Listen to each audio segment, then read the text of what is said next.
विधानसभा में 231 विवादित नियुक्तियों पर लटकी तलवार, विधानसभा अध्यक्ष के लौटने का इंतजार, जांच के आदेश दे सकती है खंडूरी। मुख्यमंत्री पुष्कर सिंह धामी की सिफारिश के बाद अब विधानसभा में हुई करीब 231 विवादित नियुक्तियों पर तलवार लटक गई है। विधानसभा अध्यक्ष रितु खंडूरी भूषण इन सभी विवादित नियुक्तियों की जांच के आदेश दे सकती है।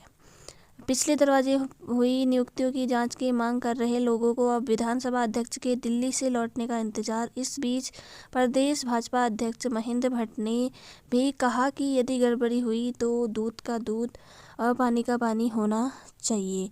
कांग्रेस की पूर्व अध्यक्ष प्रीतम सिंह ने बेशक विधानसभा के गठन से लेकर अब तक वहां हुई सभी भर्तियों का जांच का मुद्दा उठाया, लेकिन जांच के निशाने पर 2 स्पीकरों के कार्यकाल की स्थायी नियुक्तियां हैं। इनमें 158 नियुक्तियां वर्ष 2016 में हुई, तब विधानसभा अध्यक्ष गोविंद सिंह गुंजवाल। उसके बाद दिसंबर 2021 में तत्कालीन विधानसभा अध्यक्ष प्रेमचंद अग्रवाल के कार्यकाल में करीब 73 पदों पर नियुक्तियां दी गई। हर बार विधानसभा चुनाव से ठीक पहले खुल गया भर्तियों का बैकडोर।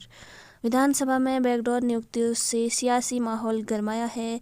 कांग्रेस और भाजपा सरकारों के समय विधानसभा में चुनाव से ठीक पहले ही कर्मचारियों की कमी बताकर नियुक्तियां की गई।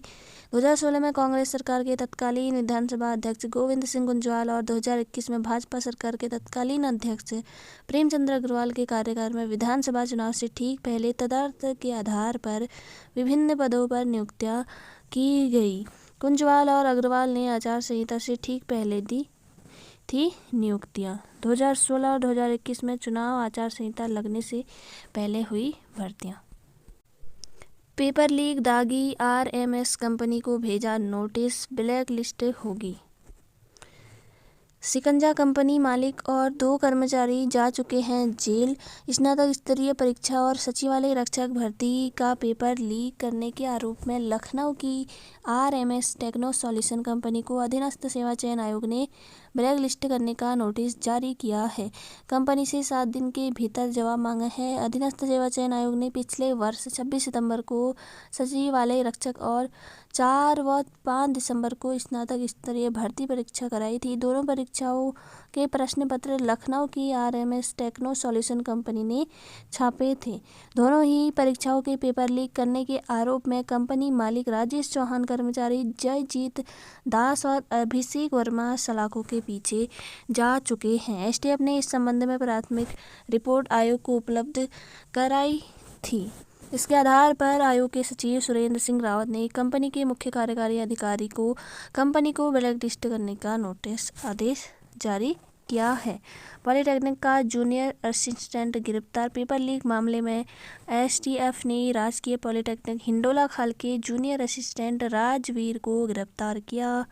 वह मूल रूप से लक्सर हरिद्वार का रहने वाला है। आरोप ये है कि उसने कई अभ्यर्थियों को धामपुर में हाकम सिंह के सेंटर पर हल किया पेपर दिया था। सीबीआई जांच पर कोई आपत्ति नहीं, डीजीपी पुलिस महानिदेशक अशोक कुमार ने कहा कि अधीनस्थ सेवा चयन आयोग की भर्तियों में गड़बड़ी की जांच यदि सरकार सीबीआई से कराती है तो पुलिस को कोई आपत्ति नहीं। सीबीआई जांच पर निर्णय का अधिकार सरकार का है।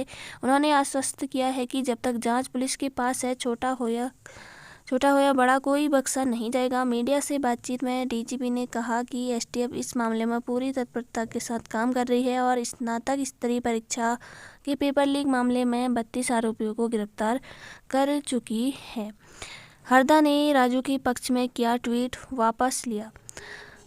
उत्तराखंड अधीनस्थ सेवा चयन आयोग की भर्तियों में धांधली उजागर होने के बाद आयोग के अध्यक्ष एस राजू के इस्तीफे पर पूर्व मुख्यमंत्री हरीश रावत की ओर से किया गया ट्वीट उन्होंने वापस ले लिया है। इस ट्वीट में उन्होंने एस राजू के पक्ष में कुछ बातें कही थी। उन्होंने कहा था कि एस राजू के कार्यकाल की भी जांच होनी चाहिए। शुक्रवार को विधानसभा के बाहर कांग्रेस के धरने में शामिल हुए पूर्व मुख्यमंत्री हरीश रावत ने कहा कि अब जो बातें सामने आ रही हैं उसके लिए जरूरी है कि आयोग के साथ उसके पूरे सिस्टम की भी जांच हो। इसलिए उन्होंने आयोग के अध्यक्ष एस राजू के संबंध में किए गए ट्वीट को वापस लिया।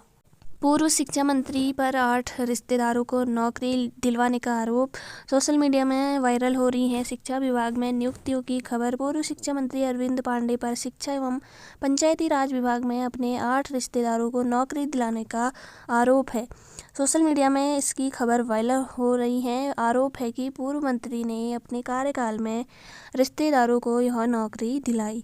पूर्व शिक्षा मंत्री की सोशल मीडिया में जो खबर वायरल हो रही है उसमें पूर्व मंत्री पर आरोप है कि उन्होंने बिहार और बाजपुर के रहने वाले रिश्तेदारों को नौकरी दिलाई है। आरोप है कि बिहार के रहने वाले 4 रिश्तेदारों सुनील पांडे को रुड़की इंटर कॉलेज, सोनू पांडे को हरिद्वार इंटर कॉलेज, धर्मेंद्र पांडे को बालिका इंटर कॉलेज बहादुराबाद एवं ये सभी नियुक्तियां दिलाई। तो यहाँ पर आप देख सकते हैं पहले शिक्षक भर्ती में पैसा चलता था, मैं पारदर्शिता लाया अरविंद पांडे। पूर्व शिक्षा मंत्री एवं गदरपुर में भाजपा विधायक अरविंद पांडे ने कहा कि उनके शिक्षा मंत्री बनने से पहले विभाग में होने वाली नियुक्तियों में पैसा चलता था, लेकिन उनके मंत्री बनने के बाद सभी नियुक्तियां पारदर्शी तरीके से हुई। भर्ती में गड़बड़ी की किसी तरह की कोई गुंजाइश नहीं है। इसके लिए उन्होंने 25 अंकों के साक्षात्कार को 5 अंक का करवाया। इसमें भी हर उम्मीदवार को कम से कम 3 अंक दिया जाना अनिवार्य करवाया गया। पूर्व शिक्षा मंत्री अरविंद पांडे की इन सोशल मीडिया में खबर वायरल हो रही है कि उन्होंने अपने 8 रिश्तेदारों को नियुक्तियां दिलाई। अब ये यहाँ पर आप देख सकते हैं दोस्तों, पूर्व मंत्री अरविंद पांडे ने अपने कार्यकाल में रहते हुए निम्न विभागों में अपने रिश्तेदार लगवाए। तो ये सुनील पांडे बिहार, चचेरी भाई रुड़की इंटर कॉलेज, सोनू पांडे बिहार, ये आपका देख सकते हैं हरिद्वार इंटर कॉलेज। ऐसे ये 8 रिश्तेदारों को उन्होंने लगाया इन विभागों में। तो यहाँ पर ये खबर आजकल फैल रही है। तो उक्त लोगों के द्वारा 2017 से 2021 तक बनाई गई फर्जी दस्तावेजों के आधार पर सरकारी नौकरियां प्राप्त की। पूर्व मंत्री अरविंद पांडे के द्वारा ये नौकरियां लगवाई गई थी, जिनका अहम रोल बताया जाता है। अपने कार्यकाल में टीन सेट के कमरे में आलीशान कोठी तक, लग्जरी गाड़ियां, एक कमरे से 100 एकड़ जमीन, ये सब दर्शाता है कि अपने कार्यकाल में भ्रष्टाचार की गति रही होगी। मंत्री की शपथ लेने के बाद अपने रिश्तेदारों को बिहार राज्य से बुलाकर फर्जी दस्तावेज बनाकर उनकी नौकरियां लगवाई गई। कुछ और भी अन्य लोग हैं जिन्हें बिहार राज्य से बुलवाकर सीधे विभागों में तैनाती कराई गई थी उनकी। और पंचायत राज विभाग तथा विद्युत विभाग में गलत तरीके से ठेके दिलाई गई। माननीय मुख्यमंत्री पुष्कर सिंह धामी जी, आपसे उत्तराखंड का युवा विनती करता है कि कृपया करके ऐसे लोगों की CBI जाँच करवाई। उत्तराखंड युवा। पेपर लीक, पॉलीटेक्निक का जूनियर असिस्टेंट गिरफ्तार। बिजनौर के धामपुर में हाकम सिंह के सेंटर पर मुहैया करवाया था पेपर लीक के मामले में STF ने राजकीय पॉलीटेक्निक हिंडोला खाल के जूनियर असिस्टेंट को किया गिरफ्तार। वह मूल रूप से अक्सर हरिद्वार का रहने वाला था। आरोप था कि उसने कई अभ्यर्थियों को धामपुर में हाकम सिंह के सेंटर पर हल किया हुआ पेपर दिया था। इससे याद कर अभ्यर्थियों ने दोनों दिन परीक्षा में भाग लिया। CBI जांच के विकल्प पर हो रहा गहन मंथन। अधीनस्थ सेवा चयन आयोग के पेपर लीक मामले में जांच में STF अभी तक प्रभावी कार्यवाही को देखते हुए प्रदेश सरकार CBI जांच के विकल्प पर तत्काल निर्णय नहीं लेना चाहती। सूत्रों के मुताबिक प्रदेश सरकार इस मसले पर गहन विचार विमर्श के बाद ही निर्णय लेगी। पेपर लीक में शामिल सिपाही निलंबित। UK-80 पेपर लीक कराने में शामिल आरोपी सिपाही को SSP ने निलंबित कर दिया। UK-80 की वीडियो परीक्षा में एक दिन पहले कई परीक्षाओं को कुंडेश्वरी क्षेत्र में के एक घर में प्रश्न पत्र उपलब्ध कराकर उन्हें हल कराने के मामले में आरोपी सिपाही विनोद जोशी को बृहस्पतिवार को STF ने काशीपुर से गिरफ्तार किया। 21 दिन से गैर हाजिर चल रहा था राजवीर। उत्तराखंड अधीनस्थ सेवा चयन आयोग पेपर लीक मामले में हरिद्वार से गिरफ्तार हुआ राजकीय पॉलीटेक्निक हिंडोला खाल का कर्मचारी राजवीर सिंह 21 दिन से बिना बताए गैर हाजिर चल रहा था। असिस्टेंट प्रोफेसर के लिए 40 लाख रुपए मांगने की सिफारिश। हरिद्वार जिले के शासकीय महाविद्यालय में इन दिनों चल रही नियुक्तियों में एक उम्मीदवार से असिस्टेंट प्रोफेसर के पद के लिए 40 लाख रुपए मांगे जाने का आरोप उम्मीदवार ने एसपी विजिलेंस से मामले शिकायत की। उम्मीदवार की ओर से पैसे के लेन देन की वॉइस रिकॉर्डिंग भी विजिलेंस को उपलब्ध कराई गई है। नैनीताल जनपद के निवासी उम्मीदवार की ओर से एसपी विजिलेंस देहरादून से की गई शिकायत में बताया है कि 18 दिसंबर 2021 को उसने हरिद्वार जिले के एक अशासकीय महाविद्यालय में असिस्टेंट प्रोफेसर के पद के लिए आवेदन किया था। इस पद के लिए उनका साक्षात्कार होना था। 30 मार्च 2022 को महाविद्यालय प्रबंधक ने फोन पर करके मिलने के लिए कहा। 1 अप्रैल 2022 को वह महाविद्यालय प्रबंधक के पास पहुंचा। महाविद्यालय प्रबंधक ने कुछ देर पूछताछ करने के बाद उनसे असिस्टेंट प्रोफेसर के पद के लिए 40 लाख रुपए की मांग की। उन्होंने एसपी विजिलेंस के मामले में की शिकायत। जांच के आदेश तो हुए पर फाइलों में दबा रहा मामला। शासकीय स्कूलों को वित्त सहित मान्यता पूर्व में रोक के बावजूद 64 स्कूलों को इसकी मान्यता दे दी गई। तत्कालीन मुख्यमंत्री त्रिवेंद्र सिंह रावत के संज्ञान में मामला आने पर उन्होंने जांच के आदेश दिए थे, लेकिन प्रकरण शासन की फाइलों में दबा रहा। विभागीय सूत्रों के मुताबिक पूर्ववर्ती कांग्रेस सरकार में वित्त सहित मान्यता पर रोक लगी थी। तब निर्णय लिया था कि अशासकीय स्कूलों को मान्यता के बजाय प्रोत्साहन राशि दी जाएगी, लेकिन इसके शासनादेश के बाद भी स्कूलों को वित्त की मान्यता दे दी गई थी।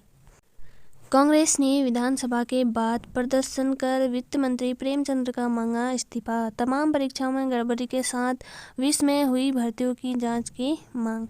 राज्य विधानसभा में बैकडोर से भर्तियों का आरोप लगाए हुए कांग्रेस ने वित्त मंत्री प्रेमचंद अग्रवाल का मांगा इस्तीफा। उत्तराखंड अधीनस्थ सेवा चयन आयोग और अन्य भर्तियों में हुई धांधली की जांच हाई कोर्ट के सिटिंग जज की निगरानी में सीबीआई ने कराने की भी मांग की। शुक्रवार को कांग्रेस ने राज्य विधानसभा के मुख्य द्वार पर धरना प्रदर्शन कर नारेबाजी की। बद्रीनाथ से विधायक और पूर्व कैबिनेट मंत्री राजेश भंडारी के आह्वान पर शुक्रवार को कांग्रेस कार्यकर्ता विधानसभा के मुख्य द्वार पर एकत्रित हुए। मुख्यमंत्री गद्दी छोड़ो, प्रेमचंद अग्रवाल इस्तीफा दो, भ्रष्टाचारी यह सरकार नहीं चलेगी जैसे नारे लगाए। ऋषिकेश में प्रेमचंद के घर के बाहर प्रदर्शन। विधानसभा की बैकडोर भर्ती के विरोध में उत्तराखंड जन एकता पार्टी के नेता कनक धनाई अपने समर्थकों के साथ गंगा विहार स्थित वित्त एवं विधायी मंत्री के निजी आवास तक पहुंच गए और सड़क पर धरने पर बैठे। इस दौरान समर्थकों ने वित्त मंत्री के खिलाफ जमकर नारेबाजी की। मौके पर पहुंची पुलिस ने उपजान नेताओं को धरना स्थल से जबरन उठाकर हिरासत में ले लिया। कांग्रेस ने विधानसभा नियुक्तियों में घपले का रिकॉर्ड बनाया। विधानसभा सचिवालय ने पिछले दरवाजे से नियुक्तियों का आरोप लगाते हुए कांग्रेस ने विधानसभा भवन के बाहर विरोध प्रदर्शन किया तो भाजपा प्रदेश अध्यक्ष महेंद्र भट्ट ने भी जवाबी हमला बोला। उन्होंने कहा कि कांग्रेस ने विधानसभा नियुक्तियों में घपले का रिकॉर्ड बनाया है और अब वह उसी विधानसभा के बाहर राजनीतिक ड्रामा कर रही है।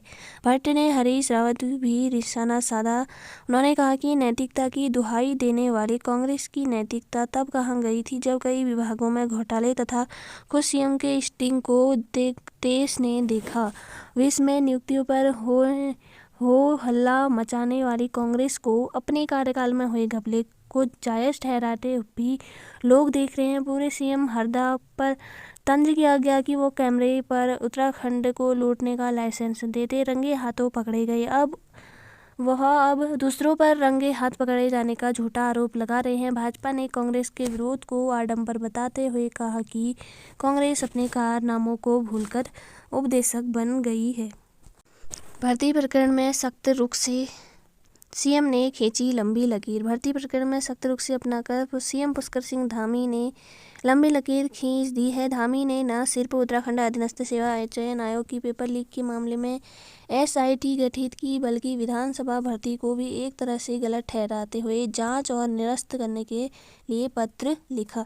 इससे विपक्ष के साथ ही भाजपा के अंदर भी उनका दबदबा कायम हुआ है। भर्ती घपला जांच पर कानूनी राय ले रही है सरकार। राज्य सरकार उत्तराखंड अधीनस्थ सेवा चयन आयोग भर्ती घपले की उच्च स्तरीय जांच भी करा सकती है। इसके लिए सभी विकल्पों कर रही है विचार।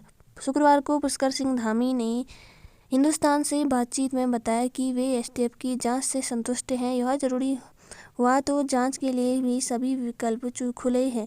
सरकार सभी पहलुओं पर अध्ययन कर रही है। इसके लिए न्याय विभाग से राय ली जा रही है। मुख्यमंत्री ने कहा कि सरकार की सर्वोच्च प्राथमिकता भ्रष्टाचार के खिलाफ जीरो टॉलरेंस है। सभी काम पारदर्शिता से हो, यही मकसद सरकार का भी है। विधानसभा की भर्तियां रद्द करने की तैयारी। विधानसभा में कांग्रेस और भाजपा शासनकाल में हुई बैकडोर भर्तियों का निरस्त होना तय माना जा रहा है। विधानसभा अध्यक्ष रितु खंडूरी जल्द ही इस पर फैसला ले सकती हैं। 2016 में स्पीकर रहते हुए 159 कर्मचारी भर्ती किए थे कुंजवाल ने, और 2022 में प्रेमचंद्र अग्रवाल ने स्पीकर रहते 72 कर्मचारी भर्ती की। विधानसभा में बिना नियम कायदों के नेताओं ने करीबियों और खास लोगों को नौकरियां बांटने का मामला सुर्खियों में है। भाजपा और कांग्रेस दोनों सरकारों के कार्यकाल में हुई इन बैकडोर भर्तियों को लेकर लोगों में जबरदस्त गुस्सा है। भाजपा सरकार ने पार्टी और संघ नेताओं के करीबियों के नाम का खुलासा होने के बाद काफ़ी असहज है। धामी कर चुके थे इस जांच की सिफारिश। मुख्यमंत्री पुष्कर सिंह धामी भी पहले बैकडोर भर्तियों को लेकर अपने तेवर दिखा चुके हैं। वे स्पीकर को पत्र लिखकर धांधली वाली भर्तियों को निरस्त करने की भी सिफारिश कर चुके हैं। उधर भाजपा हाईकमान भी बैकडोर भर्तियों को लेकर खास नाराज है और सरकार और स्पीकर दोनों को अपनी मंशा बता चुका है। नौकरी पाने वाले ज़्यादातर दिग्गज नेताओं के रिश्तेदार और करीबी होने से हाईकमान भी हैरत है। गोविंद सिंह कुंजवाल रख गए थे 159 कर्मचारी। गोविंद सिंह कुंजवाल कांग्रेस नेता वर्ष 2016 में स्पीकर रहते 159 कर्मचारी भर्ती की। इसमें 6 रक्षक ऐसे भी हैं जिन्हें पीआरडी में रखा गया। खास बात यह है कि अपने विधानसभा क्षेत्र जागेश्वर के कई लोगों को उन्होंने नौकरियां दी।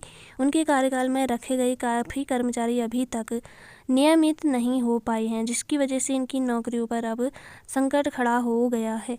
प्रेमचंद्र ने की 72 भर्तियाँ। प्रेमचंद्र अग्रवाल भाजपा नेता स्पीकर रहते आचार संहिता से 1 महीने पहले जनवरी भर्तियों की तैयारी कर ली थी। उन्होंने 72 लोगों को विधानसभा की नियुक्ति दी, लेकिन वित्त के पेच में चलते वेतन का संकट खड़ा हो गया था। भाजपा सरकार के दूसरे कार्यकाल में वित्त मंत्री का भी दायित्व मिलते ही सबसे पहले उन्होंने उक्त फाइल को मंजूरी दी। अब ये भर्तियां उनके गले की फांस बन चुकी है। तो सरकार ने पारदर्शिता का संकल्प लिया है, जिस पर वह पूरी तरह से अडिग है। विधानसभा में जो भी नियुक्तियां धांधली हुई हैं उन्हें निरस्त होना चाहिए, ये कहना है मुख्यमंत्री पुष्कर सिंह धामी जी का।